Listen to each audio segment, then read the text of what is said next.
Hey everybody, and welcome to episode number 2 of How to Play Guitar X. In today's episode, I'm just going to show you 3 killer chords that you can get a lot of mileage out of. So, let's get rocking.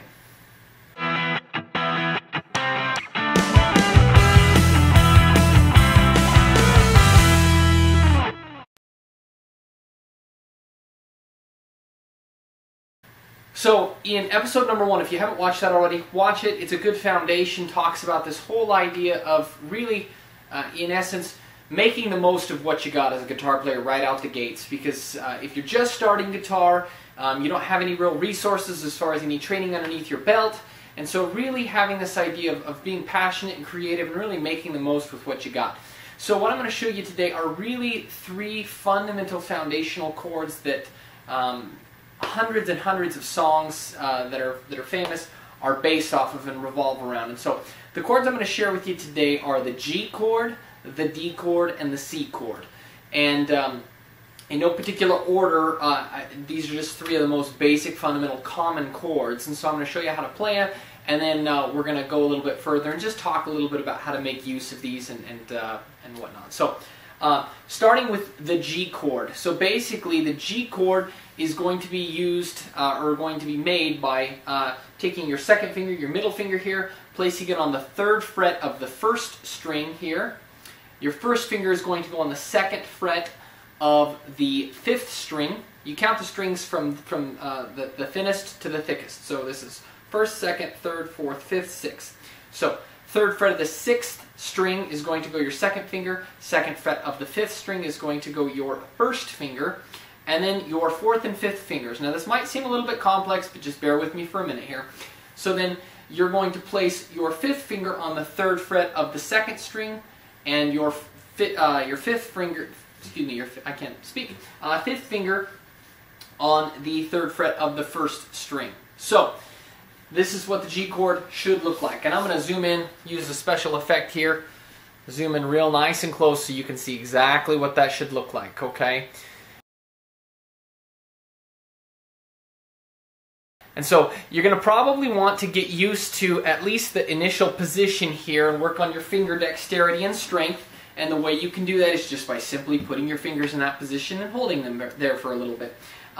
But you're going to want to make sure that it's pressed down hard enough so you get a nice, clear, ringing tone there. It shouldn't, if you're starting to get where it's not depressed well enough. And you want to make sure it's nice and right in the middle there of these frets here, okay?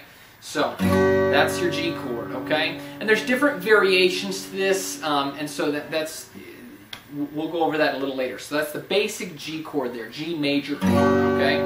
The D chord is going to be played by taking your 1st finger and placing it on the 2nd fret of the 3rd string. Your 3rd finger is going to be placed on the 3rd fret of the 2nd string, and your 2nd finger is going to be placed on the 2nd fret of the 1st string. And you're going to start by playing the 4th string. So you're only going to be playing 4 for that. Four strings. So that's what it'll look like. Again, zoom nice and close there. That's what a D chord, it should look like, a nice little triangle there. That's the D chord. And then the C chord, I'm going to show you a variation as well as the traditional C chord. The traditional C chord first looks like this. Your 3rd finger is going to go on the 3rd fret of the 5th string. Your 2nd finger is going to go on the 2nd fret of the 4th string, and then you're going to skip a string there. That's just what's called an open note. It's not going to be fretted. And then your 1st finger is going to go on the 1st fret of the 2nd string, and it'll look like this. You're not going to play the 6th string, you're going to play the 5th string on down. That's the traditional C chord. And again, I'll show you up close there. That's what it should look like. Okay, that's a traditional C chord, but more of a variation form is going to look much like the G chord originally, in the sense that those first 2 strings, 1st string and 2nd string, are going to be fretted with your 4th and 5th finger, like so, and then It's going to look just like that G chord, except instead of having that second finger on the 6th string 3rd fret and first finger on the 2nd fret of the 5th string, remember the G chord there? All you're going to do is you're literally just going to move those fingers 1 string over. So now on the 5th and the 4th string. 3rd fret of the 5th string, 2nd fret of the 4th string. And so that's kind of a variation. And this type of C chord is played all throughout pop music, so it's a real common one. So you have now your G chord, you have your D chord, and you have your C chord, okay? So there's a ton that you can do with just those 3 chords. So what I want to share with you now is this concept I call economy of motion. And what I mean by that is that if I'm using these chords to put together and play in a song, it's going to sound really choppy and it's not going to sound that great, and I'm not going to be able to do it that fast if I'm constantly having to switch completely between chord to chord. What I mean by that is if I'm playing the G chord and then I have to lift up all my fingers and look and see, okay, and then play there, and then I have to switch and go back to the C chord there, you start to see it doesn't flow that well. And so this concept, what I call economy of motion, other more theoretical players might have an actual name for it. I just call it economy of motion in the sense that what you want to do is you want to find some sort of a common denominator or common theme between the chords. So for instance, if I'm going to play a G chord here, what it has in common with the D chord is this finger right here. Okay? So what you see there is that's the G chord. Well, that has right in common this finger here with the D chord. Okay? And likewise, it has in common with that C chord, that same setup. And then, like, say from G to C, it has these 2 fingers in common right here.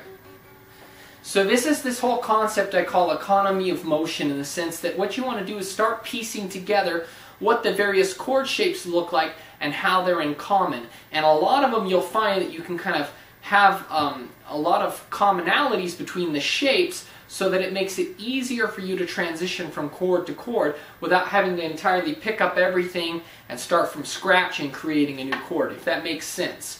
And so basically, if I'm going to be playing, this is what it would look like. You're going to notice with my hand, that finger stays glued.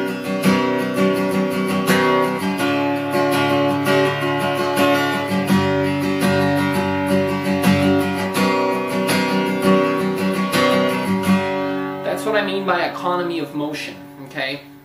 So, the G chord, the D chord, and the C chord, some of the most fundamental, basic chords, but used so much throughout so many different songs. Just to give you an example, you've everybody's heard Sweet Home Alabama. It's based off of these 3 chords. A D chord.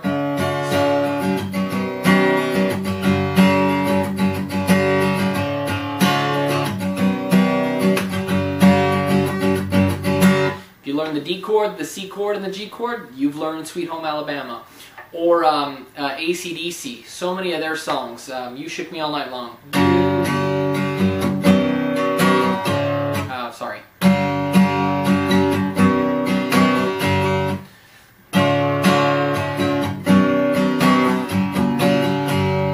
Yeah, it's got a little bit of a variation, but you get the point there.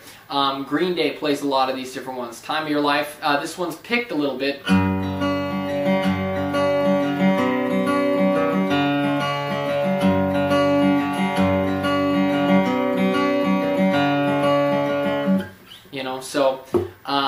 So a lot of these songs that you hear have these chords just that same sort of pattern. They're real basic. They're in a lot of different songs. So at this point, your homework is practice that economy of motion, and then practice just listening to a variety of different songs and seeing if you can pick out the G chord, the D chord, and the C chord. It's really good for ear training to be able to notice and pick those chords out. So that's a good beginning as far as chords, so hope you get a lot out of these 3 chords. Those are 3 awesome chords.